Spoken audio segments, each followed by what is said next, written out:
do Novo Alvorecer. E hoje para a gente conversar sobre caminhos. Então a ideia hoje é a gente conversar sobre livre-arbítrio. E todo mundo aqui tem o seu. A nossa ideia é falar sobre as vezes que a gente escolhe um caminho e esse caminho está errado. E o que a gente faz? A gente vai falar sobre corrupção. Corrupção é uma palavra que automaticamente nos remete aqui aos outros. E nem sempre nos remete a nós. E a gente vai falar muito de correção. Correção visando sempre o nosso aprimoramento espiritual. Então, muitas vezes, nós estamos assim, no meio do caminho. E não sabemos se nós seguimos pela esquerda ou pela direita. A gente não sabe o que fazer. A gente não sabe se vai pelo caminho da porta larga ou pelo caminho da porta estreita. Jesus ensinou a gente a ir por qual caminho? Pela porta estreita. Jesus disse assim para a gente, isso está em Mateus: entrai pela porta estreita, porque larga é a porta que leva à perdição, e muitos são os que entram por ela. Estreita é a porta, apertada é o caminho que leva para a vida, e com poucos são os que entram nela. Eu quero fazer mais uma reflexão com vocês agora de uma frase de Augusto Cury. Os nossos maiores problemas não estão nos obstáculos do caminho, mas na escolha da direção errada. Vamos repetir. Na maior parte das vezes nós escolhemos o caminho da porta larga ou o caminho da porta estreita? É a larga. No caminho da porta larga, existem obstáculos? Sim, muitos. Obstáculos que a gente tropeça, que a gente cai, que a gente sofre, que a gente padece. Olha o que eu vou falar para você já no início. A maior parte dos obstáculos da nossa vida que a gente tropeça fazem parte de um caminho que nós nem deveríamos estar percorrendo. Porque a gente optou pelo caminho errado. No caminho da porta estreita vai ter obstáculo também? Vai. Só que quando eu estou pela porta estreita, eu estou respaldado por quem? Por Jesus. E aí fica muito mais fácil superar cada obstáculo. O obstáculo vem, eu supero e sigo adiante. E assim eu vou trilhando minha marcha evolutiva. Então, Jesus faz o convite para a gente. Para a gente seguir pelo caminho da porta estreita. E a gente aprende muita coisa com Jesus, não? A gente que vem aqui na casa espírita, estuda bastante. Uma das obras de referência que a gente mais estuda, qual que é? O Evangelho. E a gente estuda, acha tudo que está no Evangelho maravilhoso. Olha o que eu vou falar para vocês agora. Se a gente errar, a gente pode alegar ignorância? Não. Os nossos erros não são agora por ignorância. Porque saber o que devemos fazer, nós sabemos. Se a gente erra, não é ignorância, é o quê? Fraqueza. Fraqueza moral da nossa parte. Quando eu escolho caminhar num local gelado, eu não posso reclamar do frio. Vocês concordam?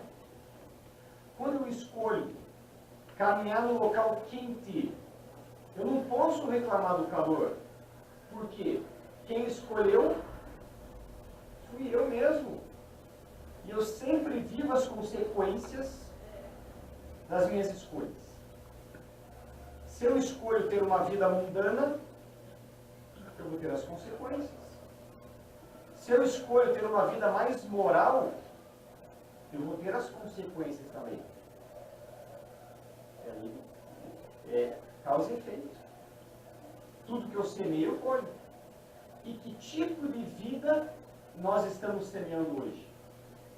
É só analisar o que a gente anda pensando, o que nós andamos falando, como andamos agindo, o que nós estamos semeando. Então, eu sei que o correto é perdoar, por exemplo. Mas eu fico alimentando o rancor, o desejo de vingança. A pessoa pisou no meu calo, eu fico ali torcendo para ela tropeçar no primeiro obstáculo que ela encontrar. E se ela tropeça, eu fico com aquela satisfação íntima do rancor, do desejo de vingança. Então, nesse exemplo, eu sou o quê? Eu sou fraco. E eu me comprazo com o mal. E eu que estou escolhendo esse caminho. Lembrando que quanto maior o conhecimento, maior é o quê? A responsabilidade. E agora há pouco eu citei 2 itens para vocês. Fraqueza e se comprazer com o mal. Quando nós deixamos de fazer o bem, nós também nos comprazemos com o mal. O que Jesus ensina para a gente? Que aquele que conhece os seus ensinamentos e pratica, ou se esforça para colocar em prática, está construindo a sua casa sobre a rocha. Pode vir a chuva, o vento, o rio transbordar, essa casa vai cair? Não, ela não cai, porque ela tem base sólida. Ela está sendo construída sobre a rocha. A pessoa que conhece os ensinamentos e coloca em prática. Mas a pessoa que conhece e não coloca, está construindo sua casa sobre o quê? Sobre a areia. Aí bate o vento, acontece o quê? Cai a casa.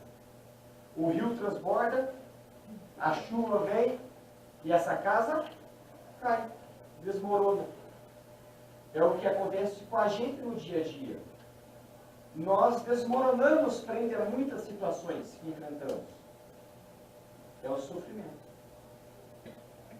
E agora nos perguntemos: já conhecemos Jesus? Já conhecemos? Conhecemos seus ensinamentos? Conhecemos? E quando é que a gente vai seguir? Quando nós vamos nos esforçar para seguir os ensinamentos e para vencer as nossas fraquezas, as nossas más tendências. Tem uma frase muito famosa que é: conheça a verdade e a verdade vos libertará. Jesus disse isso. E nós estamos muitas vezes ali no meio do caminho, não sabemos para qual lado ir. Estamos num dilema. Será que eu faço isso? Será que eu não faço? Conheça a verdade vos libertará, inclusive dessa dúvida. Se eu tiver uma fé verdadeira, eu vou ter alguma dúvida de qual caminho seguir? Não.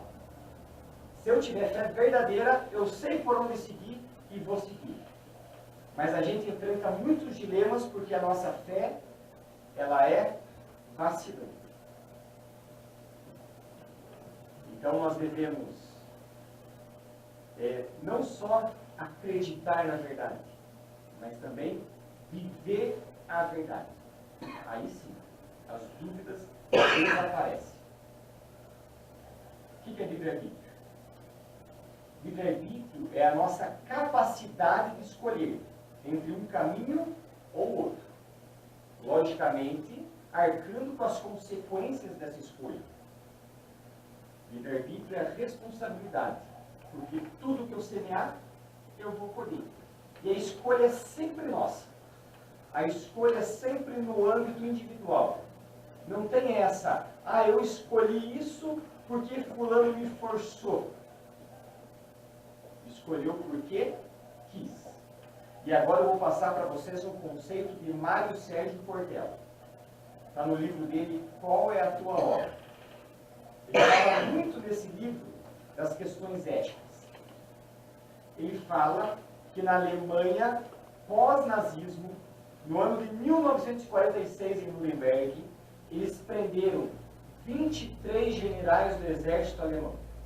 23. E colocaram esses 23 em julgamento. Como é que vocês acham que a maioria desses generais se defendeu?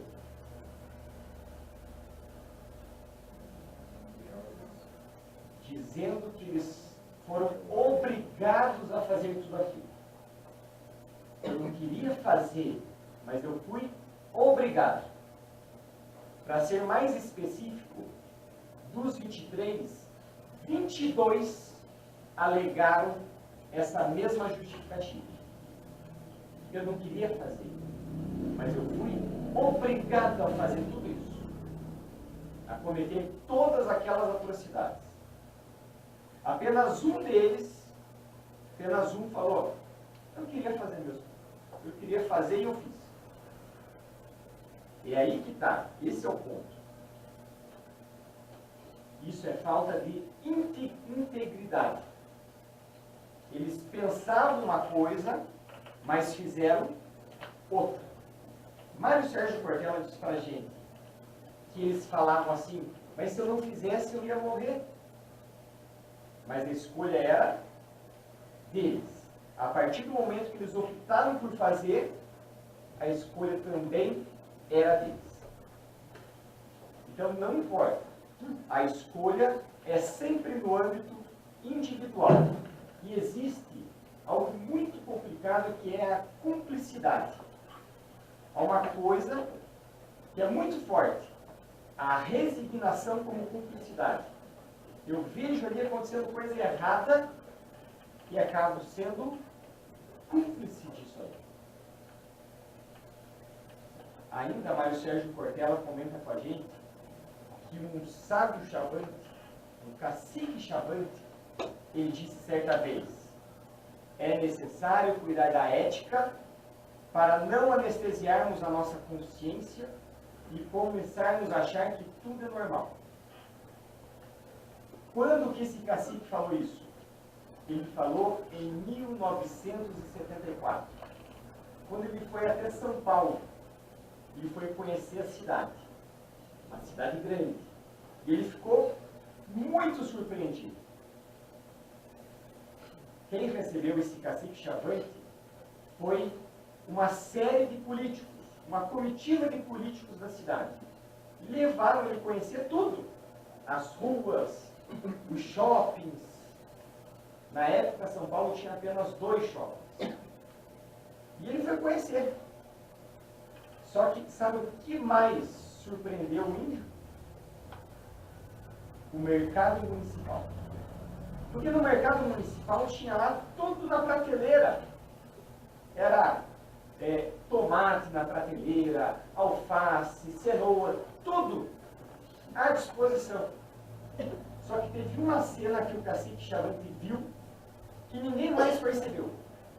Era um menininho de uns 8 anos de idade pegando do chão tomate estragado, alface pisado, isso aqui, ó, colocando numa sacolinha e levando para casa.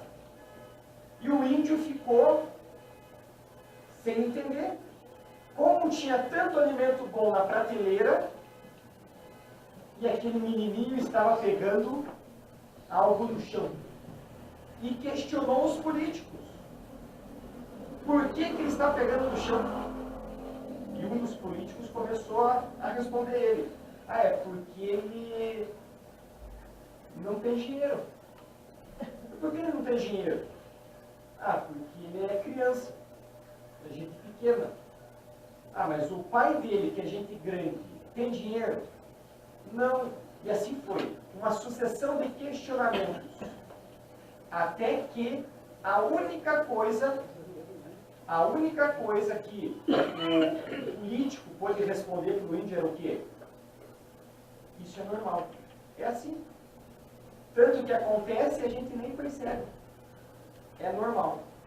Mas a gente coloca uma interrogação aqui. Normal?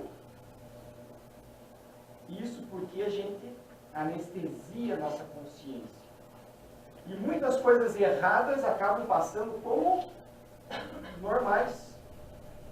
E muitas vezes nós erramos no dia a dia, estamos tão acostumados ao erro, que aquilo passa como normal. Por exemplo, o caixa do mercado me deu R$1 a mais de troco. R$1. E eu percebi. E eu coloquei essa moeda no bolso. E estou saindo pela porta do mercado. O que minha consciência vai me dizer? Está errado? É na minha consciência que está escrita a lei de Deus. E a minha consciência vai dizer para mim, está errado. Só que o problema é que nós anestesiamos a nossa consciência. E queremos passar como certo muitas coisas que são erradas. E essa pessoa que está saindo pela porta do mercado com R$1 a mais, que não é dela, como que ela vai justificar para a própria consciência o erro dela? R$1? Que R$1 não é nada. Tem políticos roubando milhões. Então eu estou recuperando uma pequena parte do que é meu. E outra, eu duvido que o dono do mercado vai despedir o caixa. Mas também se despedir, problema do caixa que não sabe contar. Mas tem que aprender a contar, é a função dele. E o nome disso? Anestesiar a consciência. Quantas coisas erradas no nosso dia a dia fazemos e colocamos e fazemos vistas grossas. Erramos, tropeçamos e nem percebemos. Furar fila, certo ou errado? É errado? Aqui, ó. Pegar um atestado falso para ir para a praia. Colar na prova. Já começa de cedo, não?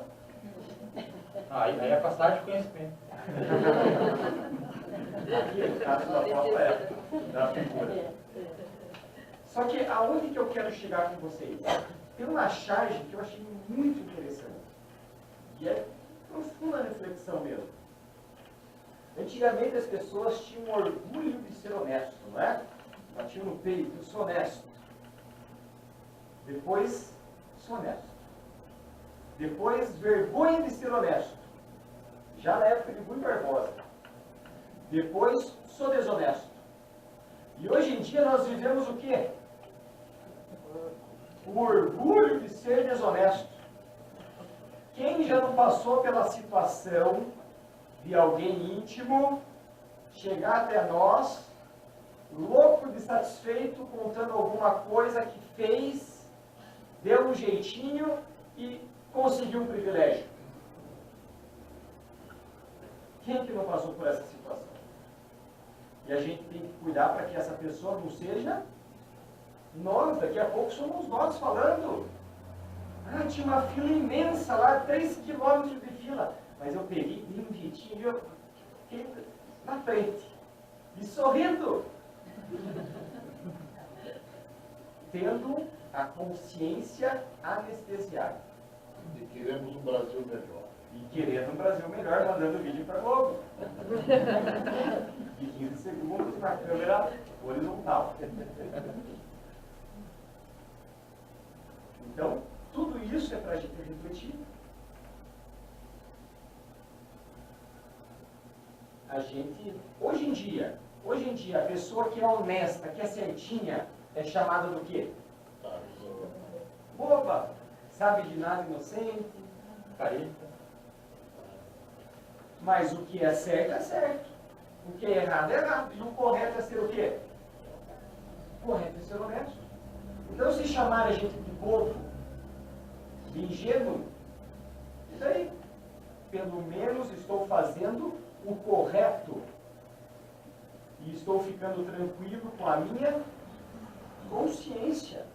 E quanto mais pessoas não se importarem de ser chamadas de ingênuas e começarem a fazer o correto, a gente começa a reverter esse quadro, que precisa ser revertido urgentemente, para a nossa sociedade deixar de ser doente. Na questão 932, do Livro dos Espíritos, por que no mundo tão comumente os maus têm maior influência do que os bons? E é muito interessante a resposta. É pela fraqueza dos bons. Os maus são intrigantes e audaciosos, e as pessoas de bem são tímidas. Quando as pessoas de bem quiserem, preponderarão. E tem muita pessoa de bem tímida, que começa a entrar nesse clima de satisfação pelo ilícito, não fazendo o correto. Quando a gente fala em corrupção, qual que é a primeira palavra que vem na nossa cabeça? Vamos ver quem que vai acertar. Política. Já falaram em mais de uma pessoa ao mesmo tempo. Mas será que a corrupção é apenas a política? Não é, não é. E a palestra hoje é justamente para mostrar isso. Mas se vocês querem falar um pouquinho de política, vamos falar. Vamos falar. É muito cômodo a gente olhar para fora.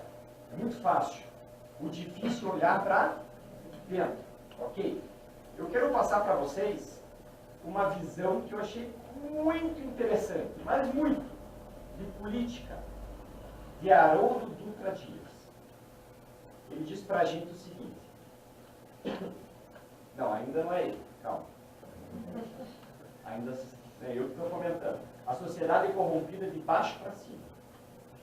Então só tem pessoas roubando milhões porque existem pessoas roubando centavos. É tudo uma questão de oportunidade. A pessoa que rouba centavos hoje, ela é colocada na condição lá de poder roubar mais. O que ela vai fazer? Roubar. Ou desviar, ou dar um jeito. Dar um jeitinho. Então tá, agora pode ser o Haroldo, ok? Haroldo diz pra gente que existe uma posição que a maioria de nós toma, que é o indignado de pijama. É bem esse termo que ele usa. É a pessoa que reclama, mas faz o quê? Nada, ok? Mas ela, assim, você pergunta para ela, qual que é o teu papel? Ah, o meu papel é indignar-se. O meu papel é compartilhar. É cômodo isso. E essa pessoa entra nessa coisa assim, está tudo ruim, tudo errado, o padrão vibratório dela faz o quê? Abaixa. Ok. Haroldo Dutra Dias diz para a gente analisar duas coisas. Esfera de ação. Todos nós temos diversos papéis na vida. Então, o meu papel como profissional de determinada área, o meu papel como pai, o meu papel como cidadão, e assim vai. Nós temos vários papéis. E dentro de cada papel que eu exerço, eu tenho uma esfera de ação. Eu, como professor, tenho uma esfera de ação aqui. Eu, como pai, tenho uma esfera de ação. Eu, como cidadão, tenho uma esfera de ação. Certo? Sempre tenho. E dentro da minha esfera de ação, estou fazendo o quê? Vocês percebem? Eu posso fazer, mas eu opto por ficar de pijama, indignado. E o outro ponto que Haroldo coloca para a gente, o que me sensibiliza? O que me sensibiliza é a questão da educação. O que me sensibiliza é a questão da saúde, é a questão dos índios, sei lá. Cada um tem o que sensibiliza. Mas Porque você não pode achar que vai se sensibilizar com todas as causas. Todas. Porque você achar que vai se sensibilizar com todas, você não vai fazer nada. Então vamos supor, o que me sensibiliza é a educação, que são as crianças. Exemplo. Aí eu vejo notícias no telejornal que estão desviando merenda. Milhões de dinheiro, né? Milhões de reais, dinheiro da merenda estão desviando. O indignado de pijama faz o que agora? Fica revoltado. E a pessoa que quer agir, que quer fazer, faz o quê? Ela vai lá ajudar na escola. Vai lá na escola, bate na porta, o que eu posso fazer como voluntário aqui 1 hora por semana? Ajuda no conselho tutelar do bairro. Vocês percebem? Que é sair do sofá, que é uma posição muito mais justa. E agora, ponto final do que Haroldo fala. Eu vou voltar a comentar tudo isso.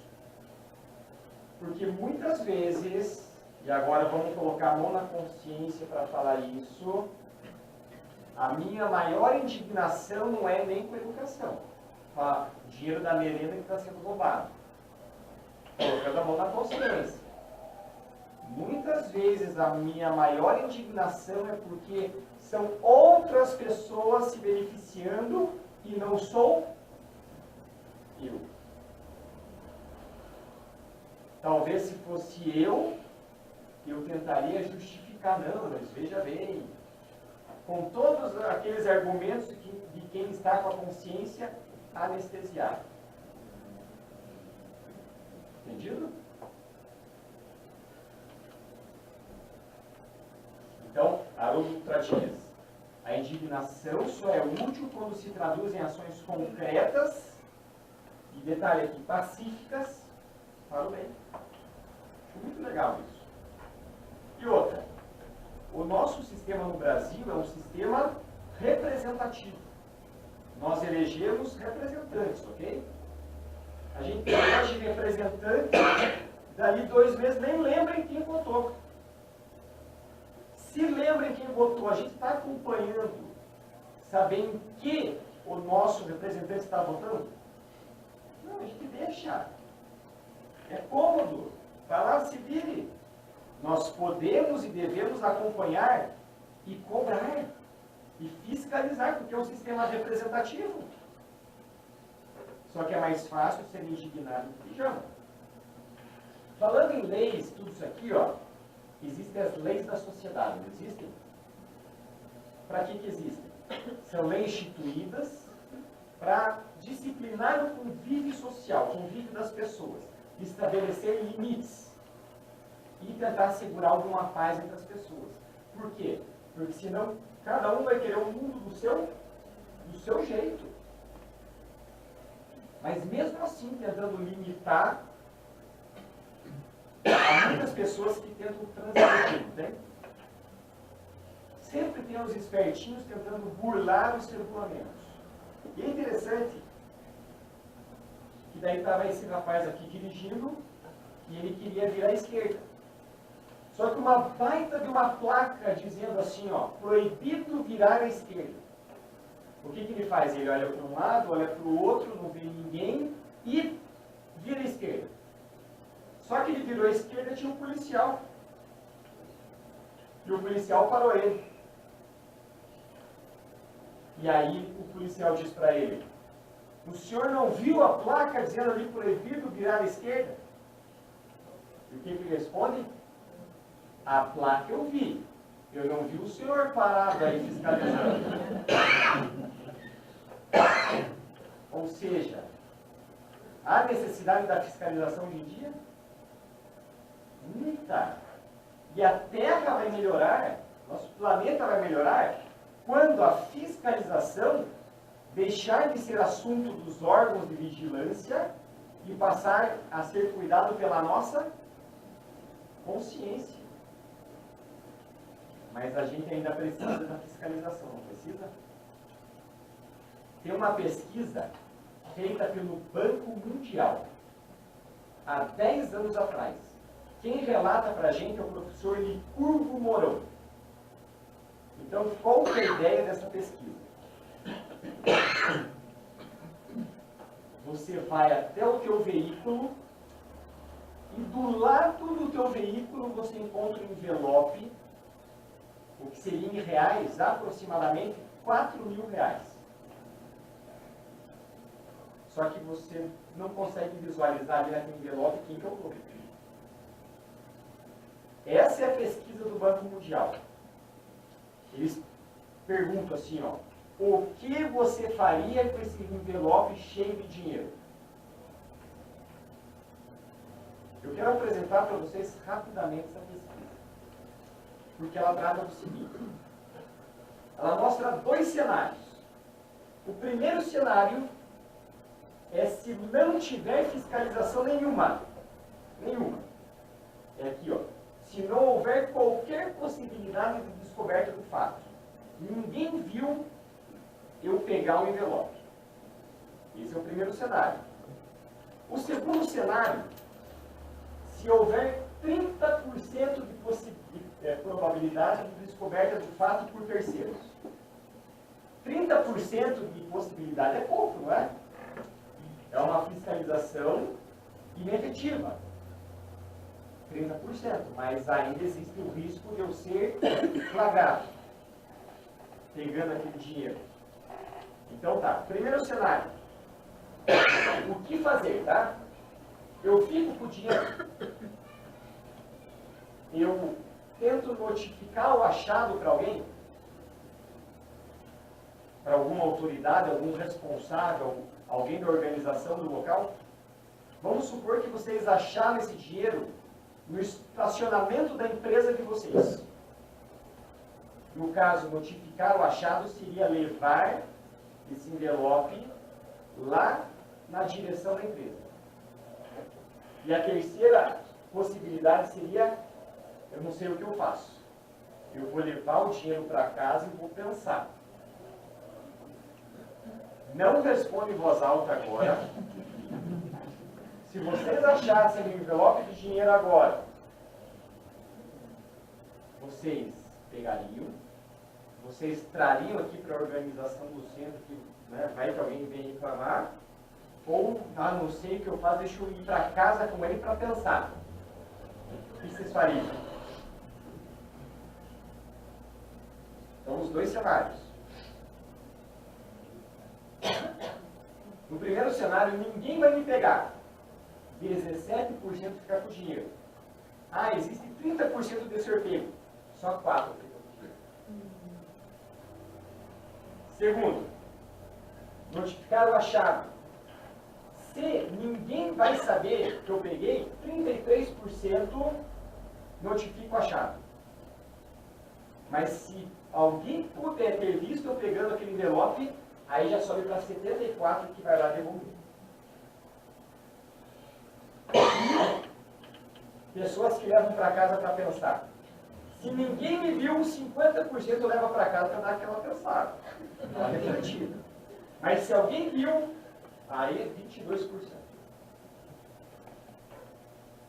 Aí o professor Licurgo Mourão mostra para a gente uma pesquisa do Banco Mundial que fala sobre a necessidade da fiscalização hoje em dia. Sendo que nós que estamos aqui, queremos nos aprimorar, ser pessoas corretas, devemos estar mais preocupados com a fiscalização ou com a nossa consciência? Fica uma pessoa íntegra. Pessoa íntegra é uma pessoa que pensa, que fala e que age da mesma maneira e de maneira positiva. Isso é uma pessoa íntegra. Independente se tem alguém olhando ou não. Porque muitas vezes fazemos coisas erradas porque ninguém está olhando. Então, que bom que a gente vive em sociedade, né? Sempre tem alguém perto da gente para a gente se segurar um pouquinho. E agora tem as câmeras. E agora tem as câmeras. Agora não vai difícil. Pessoa íntegra é aquela pessoa correta que não se desvia do caminho. É uma pessoa que não tem duas caras, não é mascarada. Tem gente que pensa de um jeito, vai lá e faz do outro. Lembra do exemplo que eu dei dos generais do exército alemão? A pessoa íntegra é sincera. Por que eu usei um móvel colonial aqui, a figura? Porque uma das acepções da palavra sincera vem de sincera, vem da marcenaria. Antigamente, quando os marceneiros iam fazer móveis coloniais, às vezes eles erravam o formão. E daí faziam o quê? Pegavam cera de abelha para dar aquela disfarçada. E daí queriam vender o móvel como perfeito, quando na verdade ele tinha algum defeitinho. Então, uma das acepções da palavra sincera vem de sinecera, o móvel era sem cera, não enganava. Então, sincera é a pessoa que não engana, é a pessoa que não disfarça o erro, ela não finge. Se ela erra, o que ela faz? Reconhece o erro. E segue. E por que eu uso máscara? Por que eu quero ficar enganando os outros? Será que eu faço isso para atrair pessoas? Se eu faço isso, se eu sou mascarado para atrair pessoas, que tipo de pessoa que eu vou atrair? Pessoas interesseiras e mascaradas igual. Se eu faço isso para que não vejam minhas fraquezas, o que vocês acham? Está errado. Porque eu não posso pegar minhas fraquezas, varrer para debaixo do tapete e fingir que eu não as tenho. Eu preciso pegar cada fraqueza minha, que eu sei que eu tenho, e trabalhar em cima delas para que cada fraqueza se transforme numa força. E tem pessoas que são mascaradas para serem amadas. Elas vão ser amadas de verdade? Sinceramente? Não. Quais são os motivos? Por que eu desvio do caminho? Por que eu opto pelo caminho da porta larga?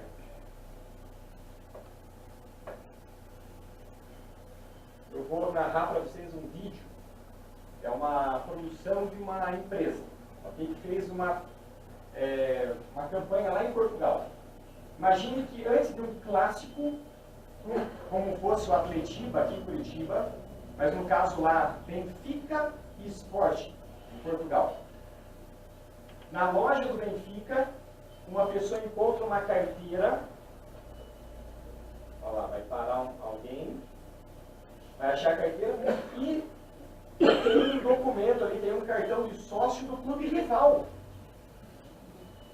É como se o atleticano encontrasse uma carteira com um documento coxa. Ó, encontrou. Eles encontram e agora? Faz o quê? Procurando ali, e aí vai mostrar que muitos vão lá, ali no balcão, devolver a carteira. Nesse vídeo eu acho muito interessante porque tem uma pitada a mais, que é o cartão de sócio do clube rival. O, entre aspas, lógico, inimigo. Ó, estão lá devolvendo. Aí vai aparecer, ó, 95% das pessoas devolveram. 95. Aí, ó, são aplaudidas ali na loja, pela campanha, e depois, é detectado qualquer empresa ou não? Ó, são aplaudidas na loja, e daqui a pouco vão ser aplaudidas de pé, no estádio. Ó, ganharam o ingresso do jogo, aí apareceu no telão do estádio aparecendo. O estádio de pé aplaudindo. Interessante. Só que agora vamos analisar. 95% devolveu. Foram aplaudidos de pé no estádio. É uma atitude para ser aplaudido de pé no estádio? Não. É obrigação. Certo? Outra. Quantos que não devolveu? 5%. Por que não devolveram? motivos que nos fazem desviar do caminho. Por quê? Às vezes é por orgulho, às vezes nos desviamos do caminho por causa de um cargo com um salário maior, às vezes nos desviamos do caminho porque tem 10 reais naquela carteira que, é 10 reais. Às vezes faço coisa errada pelo meu desejo de controlar, faço coisa errada por 5 milhões. Qual que é a diferença de fazer coisa errada por 10 ou por 5 milhões? É oportunidade. Faço coisa errada por egoísmo. E quais são os motivos que me levam a eu, no meu dia a dia, quando eu erro, a me desviar do caminho? Porque tudo isso aqui, ó, o cargo com salário maior, o 10 anos, 5 milhões, é esse peso. Que apenas vai atrapalhar minha marcha evolutiva. Vai me desviar do caminho. A gente falou muito de lei da sociedade, mas uma lei mais importante que da sociedade agora. De quem? De Deus. Onde é que está escrita a lei de Deus? Na nossa consciência. Então aprendamos a ouvir a nossa consciência. Quando acontecer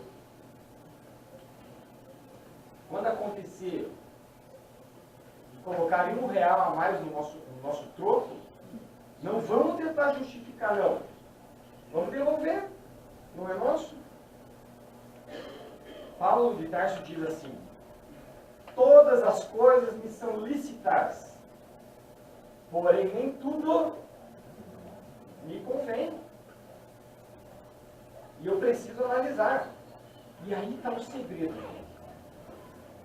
Nós tropeçamos, nós erramos, porque na maior parte das vezes nós agimos sem pensar. Nós agimos no instinto, somos intempestivos, a gente age, aí depois a gente pensa, aí depois a gente se arrepende. Se toda vez que a gente for falar alguma coisa ou fazer alguma coisa a gente parar e pensar um pouco, muitos dos problemas que nós temos hoje nós não teríamos. Não teríamos. Porque quando a gente age sem pensar, é trabalho dobrado. Dobra. Porque primeiro eu tenho que consertar o errado. E depois eu tenho que fazer o certo. Trabalho dobrado. Simplesmente por preguiça minha de pensar antes de agir. E o que eu penso antes de agir? Me convém? Me convém sim ou não? Eu deveria fazer isso? Qual que é a consequência desse meu ato? Porque todos os atos encerram uma consequência. E eu vou arcar com ela. Nós vimos no início, se eu estou caminhando por um local gelado, posso reclamar do frio? Se eu caminho por um local quente, posso reclamar do calor? Eu hoje estou caminhando em lugares, simbolicamente falando, que eu semeei ontem. E o que eu estou semeando hoje determinará os locais que eu estarei caminhando amanhã. Então, tudo me é lícito, porém nem tudo me convém. E aí as escolhas que a gente faz. Por exemplo, na porta larga, deixar a vida passar como uma sucessão de dias mais ou menos interessantes. E na porta estreita, refletir sobre a nossa vida e tentar melhorar sempre. Como é que é a nossa vida? A gente costuma questionar a nossa própria consciência e pensar: puxa vida, o que eu podia fazer para ser uma pessoa melhor? Interessante. Toda noite colocar a cabeça no travesseiro e pensar como foi o seu dia. Fazer uma análise, um balanço. Ah, eu errei aqui, eu acertei aqui. E para amanhã eu podia fazer melhor assim. Ou pegar todos os papéis que eu exerço. Eu tenho meu papel como pai, meu papel como marido, o meu papel como profissional. E pensar, eu como marido, o que poderia fazer para ser um marido melhor? Eu como profissional de determinada área, o que poderia fazer para ser um profissional melhor? E assim vai. Porque alguém aqui acha que está no topo em qualquer um desses papéis? É possível melhorar. Só que no caminho da porta larga, a gente opta por viver em consciência de sono, como zumbis, numa sucessão de dias mais ou menos interessantes, sem questionar a própria consciência. Mais um exemplo. No caminho da porta larga, quando as coisas não saem do jeito que eu gostaria, eu faço o quê? Eu me revolto. Porque o caminho da porta larga, a gente leu lá no começo, é muito fácil. E se revoltar é fácil. O nosso desafio é o caminho da porta estreita, que é o quê? Confiar nos celestes desígnios. Confiar em Deus. Eu vou dar 2 motivos para vocês confiarem em Deus. 2. Primeiro, como que é a minha visão? Limitada. E a visão de Deus? Total. Esse é um motivo. Se eu não convencer vocês com esse, eu vou dar o segundo. Quem que é a pessoa que mais me faz mal? Nós mesmos. Num processo de autossabotagem seríssimo. E Deus quer o quê de mim? Ele só quer o meu bem.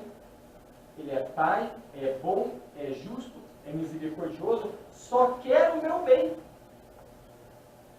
Então é melhor que Deus decida ou que eu tente ficar no controle.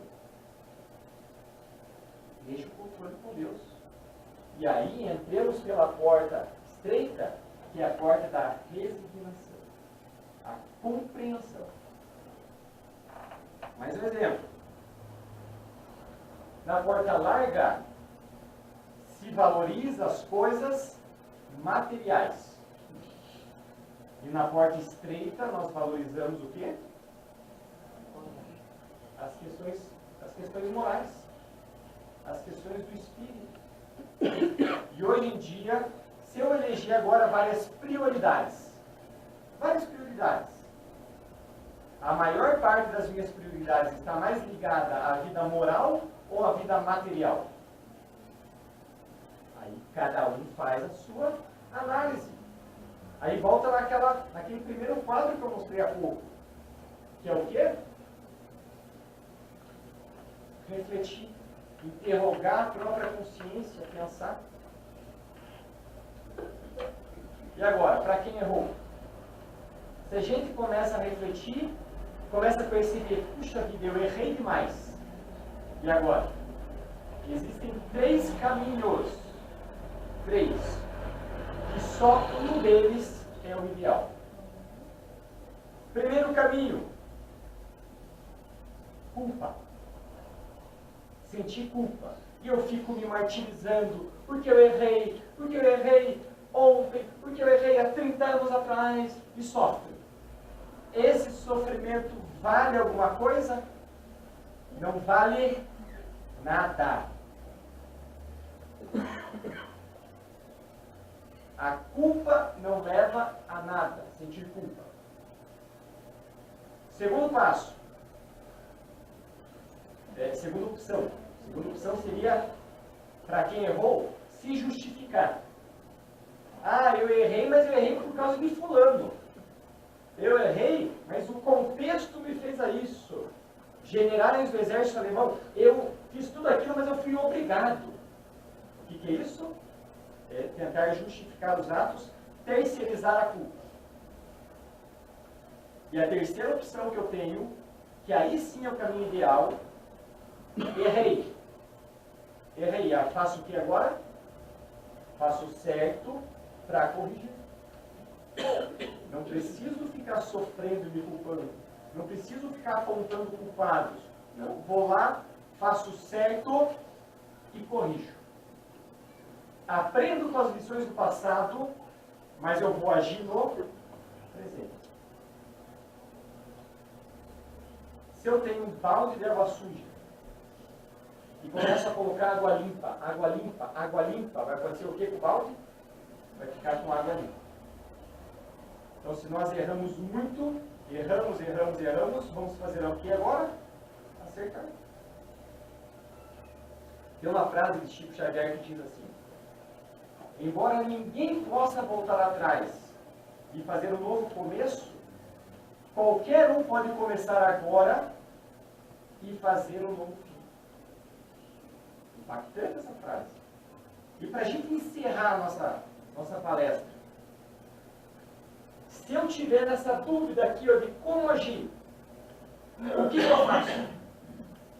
O que eu faço? Vamos lá, dica número 1. Que eu pense como eu qualificaria determinada ação se fosse outra pessoa executando, não eu. Ah, se fosse outra pessoa executando, eu não ia gostar. Então eu também não vou fazer. Dica número 2. Estou na dúvida. Procure saber, inclusive, o que pensam, entre aspas, os inimigos. Porque muitas vezes Deus coloca eles próximos de nós para que nós sejamos advertidos com mais franqueza. Santo Agostinho, Livro dos Espíritos, questão 919, diz isso.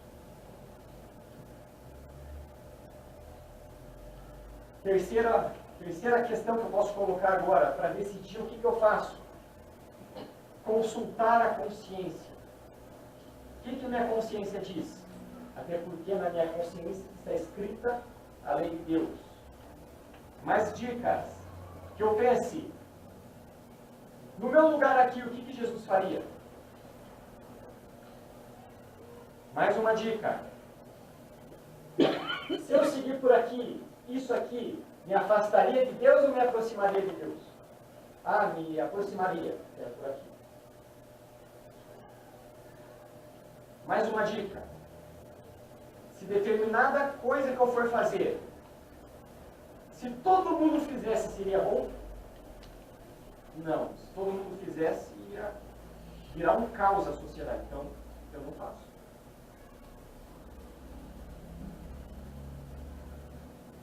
Conheça a verdade e a verdade vos libertará. Que nós tenhamos fé verdadeira. Fé verdadeira para escolher os caminhos.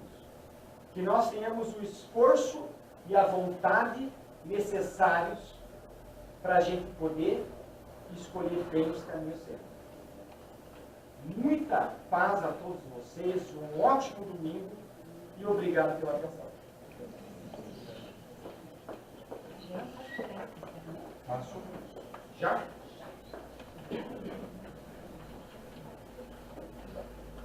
Então vamos continuar o pensamento, sentimento elevado em Deus, elevado em Jesus.